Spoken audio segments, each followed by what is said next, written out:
My optimism for the bullpen took a hit, as it appears we may be discussing a familiar face on the opening day squad. And it's not a familiar face that any of us want to see. You are Locked On Reds, your daily Cincinnati Reds podcast, part of the Locked On Podcast Network, your team every day. You are Locked On Reds. Thanks for making Locked On Reds your first listen of the day. We are part of the Locked On Podcast Network, your team every day. We are free and available wherever you get your podcasts on all podcasting platforms, including right here on YouTube. I'm your host, Stephen Offenbaker, alongside Jeff Carr. That's him over there if you're watching on YouTube. We are diehard baseball fans. We have a passion for the Cincinnati Reds. We have taken our love of the game, our passion for baseball, and we have turned that passion into information for you. On today's podcast, we'll dive into Nick Krall's comments where he says he wants Joey Votto to retire a Cincinnati Red. We're going to talk about Lucas Sims, who has not pitched in a week, and we'll discuss the domino effect that will have on the pitching staff to open things up in 2023. And we're also going to take a look at the most recent roster moves and discuss whether or not that could create an opening for Matt Reynolds to make this team to start the season.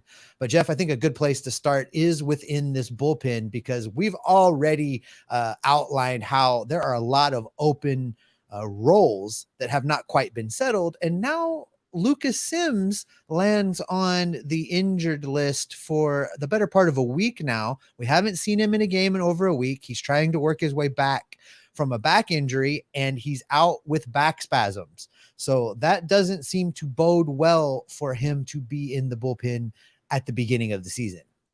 Yeah, and you know, the back spasms were reportedly unrelated to the back injury from last year.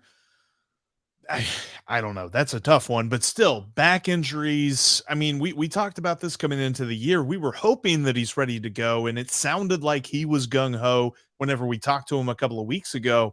But at the end of the day, what is this going to be like? Is this going to be something where he pitches every couple of weeks and then he's on the IL for a couple of weeks or something like that?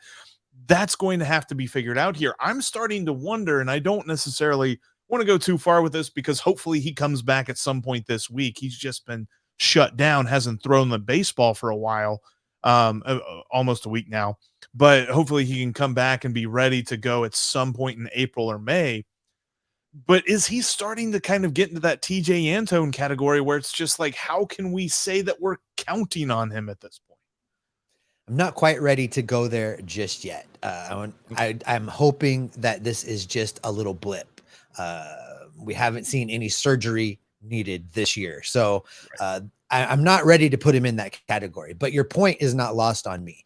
The Reds definitely need some guys in the back end of this bullpen that they can consider to be reliable, guys that they can count on. Alexis Diaz is the first guy. And then after that, it's just a whole lot of question marks now. Right. Lucas Sims being one of the biggest question marks. You know, when we talked to him, it seemed very clear to me that he was working hard trying to get back. And it was very clear to me from not so much what he said, but how he said it, that it was quite an ordeal for him between when he hurt himself last year and getting to this point this season. So you really just got to hope for the best for him. But all that being said, if he can't go, if he is unavailable to be in this bullpen on opening day, it's going to produce a domino effect that's going to ultimately result in a decision that you, Jeff, are going to be very, very upset with. I don't think you're going to be real happy with it either, Steve. But no, it goes back to the bullpen being Alexis Diaz and a bunch of guys. Like, shout out to Ian Jabot. He seemed to have pitched pretty well this spring. We've seen some nice things from guys like Joel Kuhnel and Buck Farmer and stuff like that. But at the end of the day, that we were really optimistic about this bullpen squad because of Lucas Sims coming back, and hopefully for Tony Santillan as well. Although Tony Santillan is not going to be ready for opening day either. He'll hopefully be ready close to the end of April. Hopefully, we've heard some things that he may be back at some point this week pitching for the Reds in spring training, but that's going to be his first action. That's not going to be, hey, he's ramped up, ready to go. He's going to be on the opening day squad. So you're talking about one locked in spot. And if you really want to say, well, because he is the best left-hander on the roster, you've got two locked in spots with Revar San Martin and then Alexis Diaz, obviously the other one. You're going to have 6 more spots in there. And I got a hard time looking at this and saying that the Reds aren't tempted to have Hunter Strickland on the opening day bullpen. No, Jeff, if Lucas Sims is not in this bullpen, Hunter Strickland will be. When I did this last week, we put the graphic up there, Jeff, and we had Alexis Diaz, we had Lucas Sims, we had Ian Jabot, we had Buck Farmer. We take away Lucas Sims, we can still have another guy. We can add Alex Young. We can add Bennett Souza. Bennett Souza. Yeah, sorry, drew a blank. We can add Bennett Souza to have 2 lefties in the bullpen. That still leaves a spot open. So we're talking now, which of these 3 do you want? Do you want Joel Kuhnel? Because I did not include him in my initial bullpen. Do you want Hunter Strickland? Or do you want Fernando Cruz? And let's look at this real quick, because there were a couple of statistics and things that we talked about early on in spring training as far as numbers that we're going to use. We're going to talk about xFIP, which is a great ERA predictor. We're going to talk about strikeout rate, and we're going to talk about ground ball rate. Fernando Cruz last year had a xFIP of 3.49. He had a 1.2 ERA, but it was only 14 innings. This was saying he was probably getting a little bit unlucky, but he wasn't getting so unlucky to the point that he wasn't a good relief pitcher. If you have a 3.49 ERA as a relief pitcher, you're still pretty decent. And then he also had a 34% strikeout rate, which is very good. Then you have Joel Kuhnel. His expected fielding independent pitching, his xFIP, was 3.52, right there with Fernando Cruz. Now, he didn't have that great a strikeout rate. It was only 22%, but he had a ground ball rate of 52.2%. He was keeping the ball out of the air. And what do we always say? Don't give up fly balls at Great American Ballpark. Hunter Strickland, let's just be objective right now, because I know that you know, and I know that you know that I know that the Reds know there's something they want about Hunter Strickland. But just hear me out for a minute, because objectively, his xFIP, 4.96, more than a run more than either Fernando Cruz or Joe Kuhnel. His strikeout rate, the lowest of the 3 at 21%. And his ground ball rate, 34%. 34%. We're talking about a dude that's giving up over 60% fly balls. And he's pitching at Great American Ballpark. Hear me. If anyone from the front office is listening, be objective for a minute, and you pick Joe Kuhnel or Fernando Cruz and don't put Hunter Strickland on this opening day bullpen. Okay. Now let's say Nick Krall just heard that and says, fine, Jeff, we'll do that. We'll take one of Joe Kuhnel or Fernando Cruz in that spot in the bullpen. Enter Luis Cessa, who was included in my original bullpen as one of the 2 long guys, who is now competing. He's back from Mexico, Team Mexico, competing for a starting spot in the rotation. Yeah. If he makes the rotation over Brandon Williamson is not going into the bullpen. He's going to Louisville. That frees up yet another spot in this bullpen. We're now 2 righties deep, and you trying to make alterations. I don't see how it's not Hunter Strickland at that point.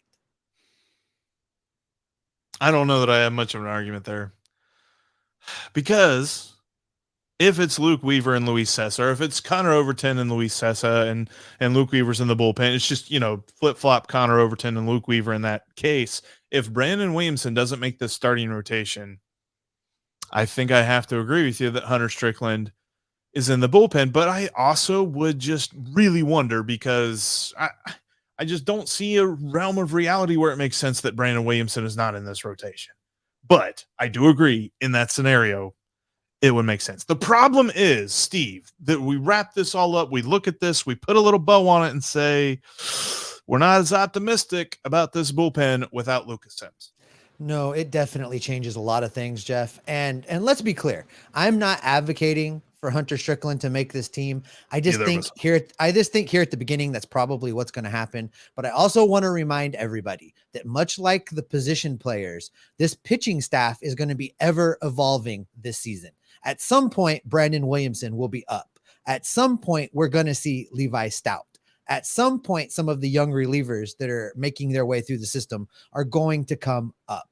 The question then will be, will the Reds be willing to make the cuts necessary to guys like Hunter Strickland to make room?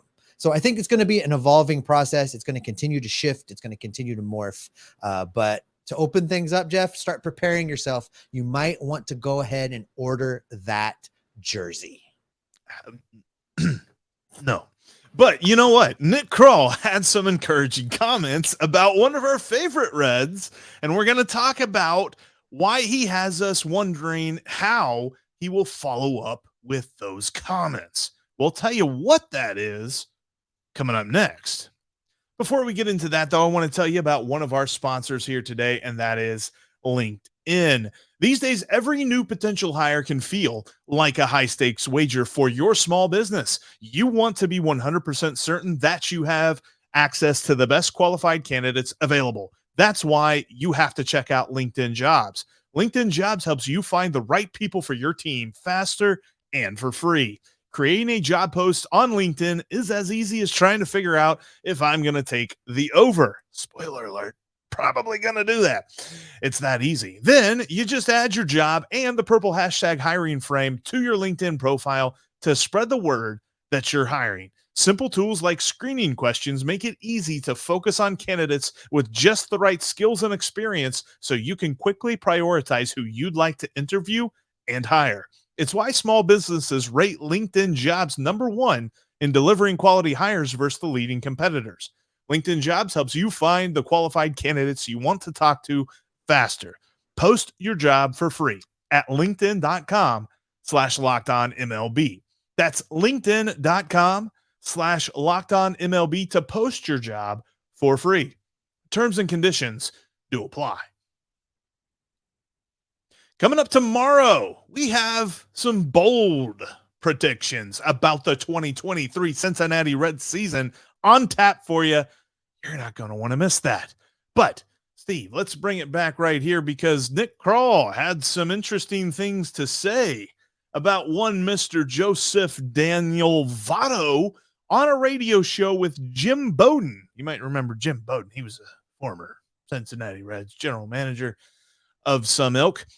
And when you look at the comments that he had to say about our friend Joseph Daniel Votto, they were intriguing. And actually, it was a tweet that Jim Bowden had. And for our folks on YouTube, you can check this out. I'll read this for our audio crowd.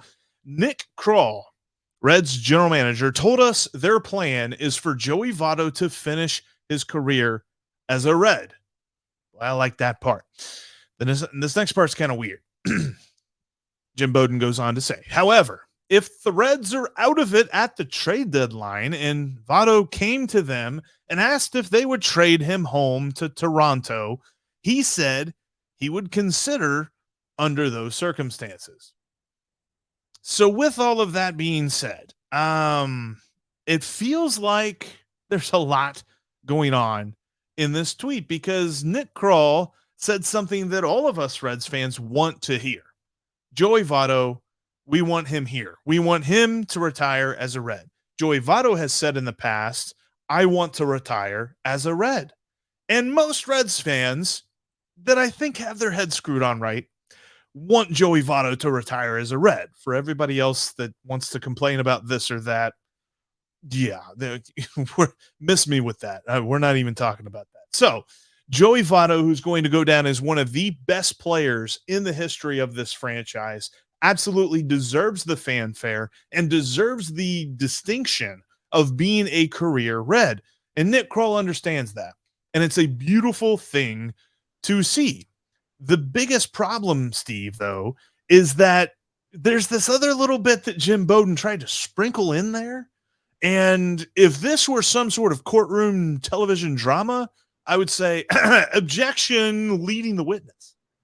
Yeah, pure speculation. Yeah. Clearly, the question was phrased to get the answer that you wanted, and you built backward off of it. You know, basically asking Nick Krall, well, if the Reds aren't winning, and if you're out of contention, and if Joey Votto comes to you and specifically asks for a trade to the Toronto Blue Jays, would you be willing to bring Joey home?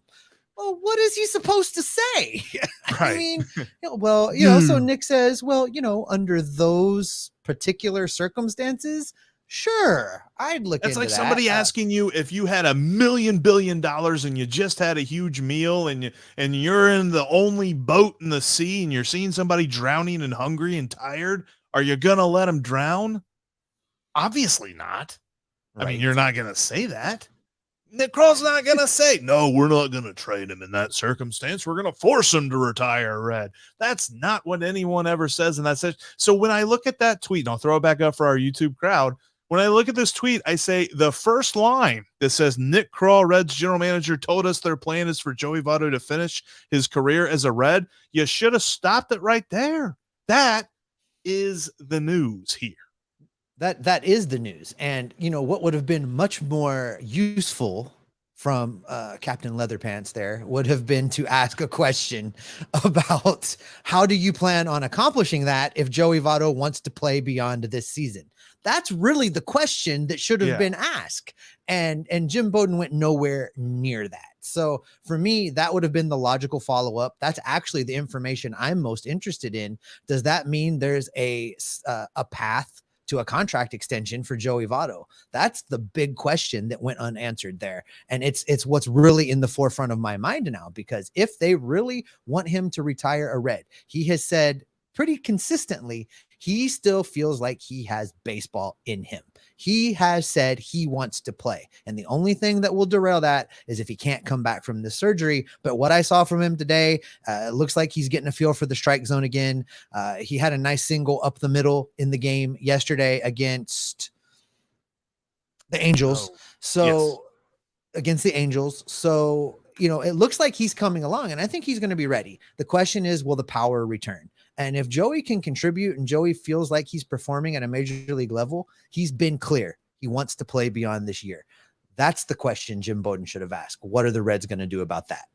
And I think for those of us, you and me particularly, but for anybody who is a stan, a very big fan and a supporter of Joseph Daniel Votto, I think the comeback question to us should be, what if Nick Krall's playing chicken with him here? What if Nick Krall is saying, I don't think you're going to play past this year? Do you think that there's a little bit of that going on? Maybe. I think that there's still enough uncertainty surrounding Joey to maybe hang your hat on that. But we've learned long ago to not doubt Joey Votto. And I think by getting back into the games, being in major league competition right now, Joey thinks he can play. And that tells me all that I need to know. So the question is, what is success? Is 115 OPS plus, 120, 125? What do we put on paper as this is worth extending Joey Votto and him continuing to play? I think if he can be 120, 125, he's obviously not going to get a $25 million contract extension, but that would be worth keeping around. I would love it if they entertain like one of those deals with like deferred money and stuff like that. Like just something where they spread it out and maybe he plays for like 2 more years or something like that, because you're right. It's not going to be a big chunk deal. We're not talking about, 20. I don't even know that we'd be talking about 15. I would think that the Reds would probably stop somewhere around 12 or 13 and say, if we're getting more expensive than that, then it's going to be a little bit difficult to kind of stomach here. But and whether or not I agree with that is a totally different thing. This is just me kind of surmising what that might look like. But overall, I think that this is just something that we have wanted Nick Krall to say, because with Joey's comments about, like what he had at the Field of Dreams game where he said, I feel like I can keep going for a while. I'm not anywhere near retirement or anything like that. We wanted the Reds to come out and say their piece about it. And it feels like that's what he's saying here. And it feels like this is affirmation that, yes, the Reds are in the same camp here and they're not going to have this super awkward, forcing the hand and declining his option and sending him on his way to free agency and things like that. I feel like there's going to be a concerted effort to make sure that whatever happens, he finishes his career here. Here's the hot take of the day, Jeff. 2 years, $20 million, mutual option on that second year. That'll be the contract that Joey Votto gets to remain a member of the Cincinnati Reds. While we've got a couple minutes and we're talking about Joey Votto, though, I've seen a renewed interest in how much money that Joey Votto makes. And I know that you don't like to spend a lot of time talking about this because we both think that it's ridiculous. But I just want to remind everybody that it's ridiculous. If you look at the value that Joey Votto has brought to this team over the life of his contract, he has way outperformed what he has made during his time in Cincinnati. Now, I hear you. Well, he didn't do it last season. Well, he didn't. But he also only made $500,000 when he won the MVP. So it all comes out at the end. Even if the Reds had not extended Joey Votto and not given him $25 million, Bob Castellini and Phil Castellini were not spending that $25 million on anybody else. Joey Votto's contract has not prevented the Reds from going out and signing a guy. So let's put that to bed right now. I don't want to hear that this year, especially in a year that we could be looking at Joey Votto's farewell tour. I don't want any Joey hate, Joey disparaging comments. Let's just embrace the fact that we've had a Hall of Famer play his entire career in the Queen City and do things that no other hitter in this organization has ever done. Not even members of the Big Red Machine, with some of his on-base percentage numbers and some of his walks. So let's just value what we got. Let's be happy we've had him, and let's not get caught up in Bob Castellini's money at all this season. I'll say this. FanGraphs has a metric that computes wins above replacement into monetary value. And yes, last year, according to that metric, he was worth negative $6.9 million. So yeah, anybody that wants to say last year wasn't great, you're right. He was hurt. He didn't play very well. According to that metric, for his entire career, he's been worth $421.9 million. So have fun telling me he ain't worth it. You're wrong. And that is where we're moving on. All right. Coming up, the Reds have made a few more cuts, Jeff. I don't know if you caught this, but our boy Alejo has been reassigned. Those cuts were made, but there are some guys that just keep surviving and they keep hanging around, and it's a little bit puzzling, but we're going to tell you why that could mean Matt Reynolds and a couple other dudes are still in contention to be on the opening day roster. But before we get to that, I want to talk to you about one of the sponsors of today's podcast. Today's podcast is brought to you by Built Bar, and the Built March Madness bracket is here. We know you have your favorite puff or bar, and now's the time to make it count. Go to builtmarchmadness.com and vote today for your favorite. I'll be over there voting for the churro puff as much as I can. Go support your favorite bar or puff today at builtmarchmadness.com.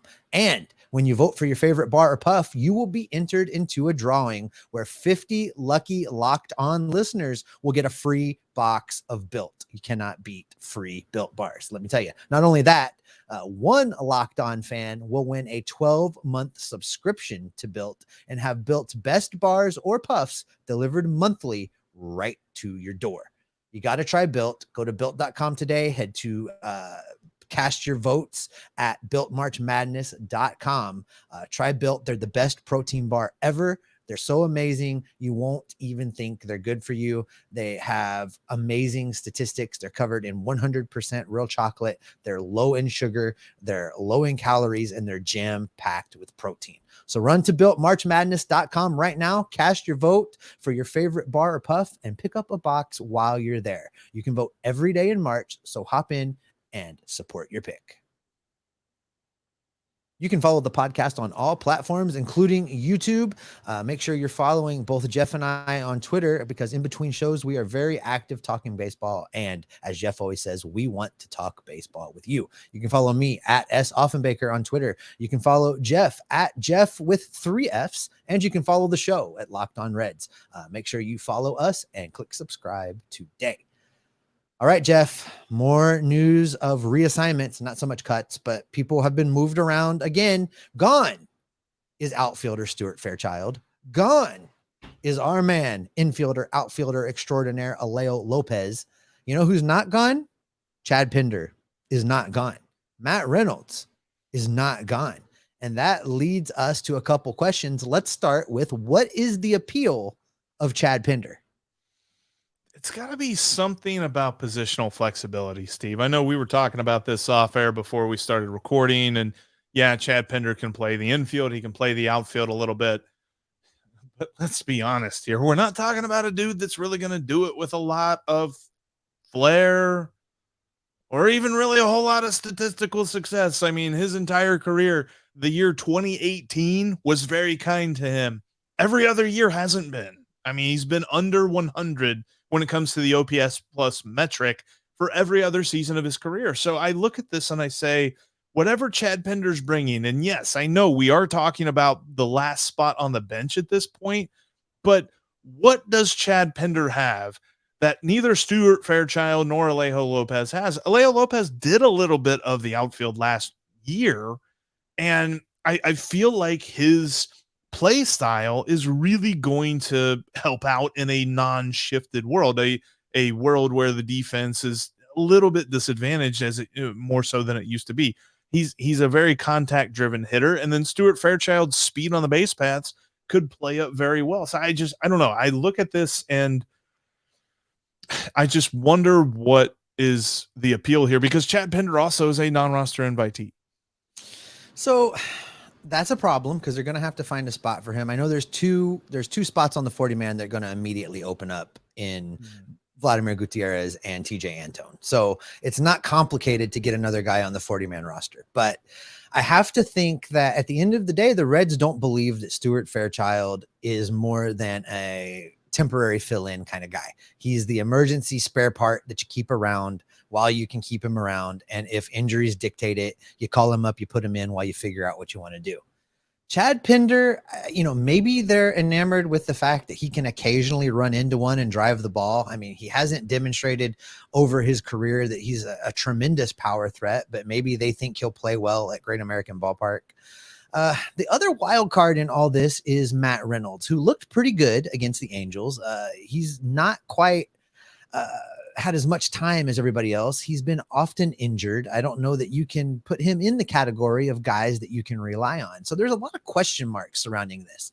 The one of all of these guys that's been fairly consistent in every opportunity at the major league level is Alejo Lopez. He can play in the corner outfields. He can play on the infield pretty much anywhere but shortstop, I would imagine. And you could probably throw him out there for an inning or two if you had to. I would try and really not do that, but I bet he could hold his own for an inning or two. So he gives you a lot of positional flexibility, and he gets on base. And like you say, with the changing of the shift rules, his game may play even a little bit better. So I'm a little perplexed about what it is that they're doing with these last roster spots. And I know that carrying 3 catchers has made things a bit more challenging in roster construction, because you're going to need multiple guys that can play in multiple places. That's why I think we're seeing Jose Barrero suddenly showing up in center field. They're getting that particular piece ready to move around. But with these guys that are left, I'm a little confused. It's a head scratcher. It's also an interesting thought, hurt your brain type moment when you think about the fact that Kevin Newman's on this roster and he can play middle infield, third base.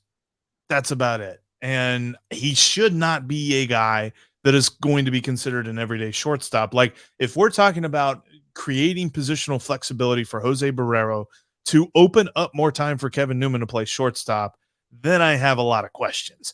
This should be something that, okay, Barrero's going to be on this roster. He's going to be on the bench whenever Ellie De La Cruz or Matt McClain or somebody like that gets pulled up to play every day.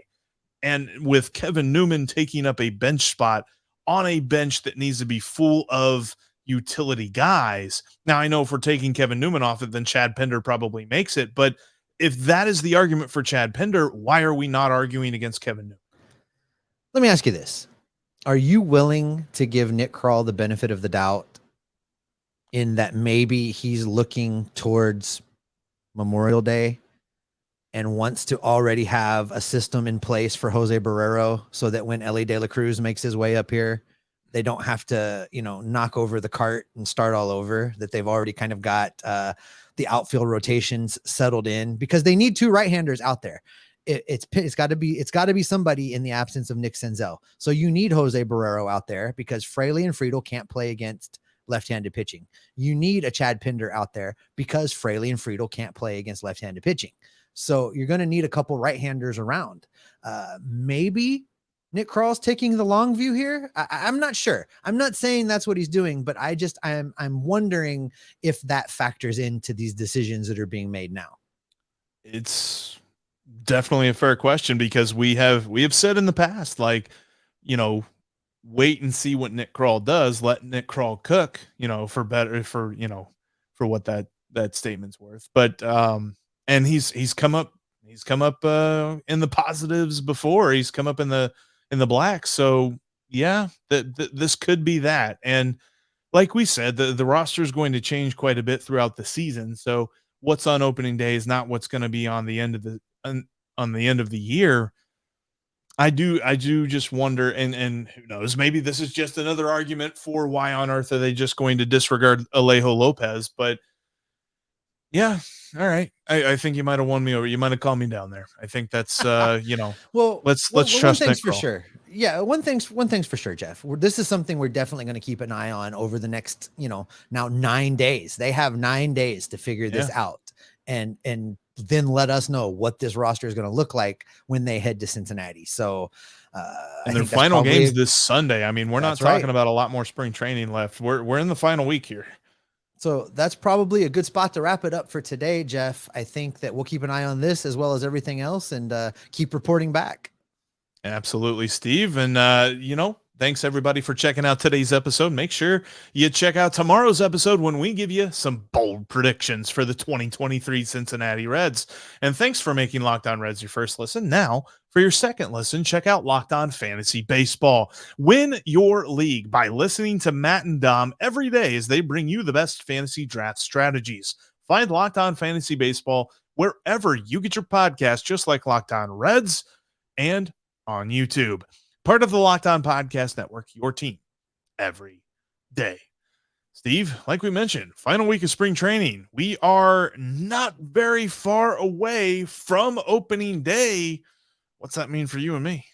That means for you and me, we're going to be locked in on the rumors, the transactions. It's time to really start watching the waivers and see if Nick Krall pulls a rabbit out of his hat as we get ready to wrap up camp. We're going to keep an eye on all of that and bring all that information right back here and report back to you to keep you locked on Reds every single day. I had no idea that pulling a rabbit out of the hat was on the table. Crap.